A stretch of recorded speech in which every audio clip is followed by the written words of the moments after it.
Vous pensiez tout connaître de Pamela Anderson? Le documentaire Pamela, A Love Story devrait néanmoins vous contredire. Attendu le 31 janvier prochain sur Netflix, ce énième documentaire consacré à la star d'Alerte à Malibu se distingue des précédents de la meilleure des manières. Cette fois, c'est celle que l'on a tenté tant de fois de réduire à son statut de sex symbol qui se raconte elle-même devant la caméra, révélant au passage les épreuves qu'elle a dû traverser, y compris durant l'enfance. Elle me disait toujours de ne pas en parler à mes parents. J'ai essayé de protéger mon frère d'elle. Elle, c'est l'ancienne baby-sitter qui l'a agressé sexuellement.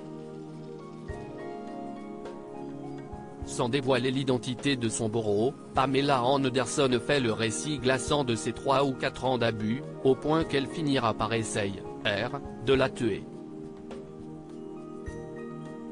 Après avoir essayé de la poignarder en plein cœur avec un stylo, la future star d'Hollywood fait un vœu sinistre qui, par le hasard des circonstances, va se réaliser.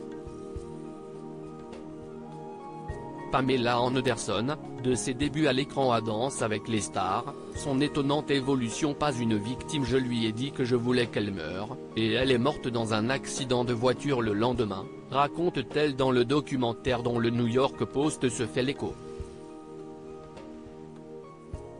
J'étais sûr de l'avoir fait, que j'avais souhaité sa mort et qu'elle était morte. J'ai vécu avec ça pendant toute ma jeune vie, poursuit la quinquagénaire. Pamela Anderson s'était elle-même qualifiée de survivante, précisant ne pas être une victime lors de l'annonce, en mars dernier sur les réseaux sociaux, de la diffusion prochaine sur la plateforme de streaming de ce documentaire. En vie pour raconter la vraie histoire, promettait-elle alors. Article écrit en collaboration avec 6 médias. Crédit photo, Backgrid UK.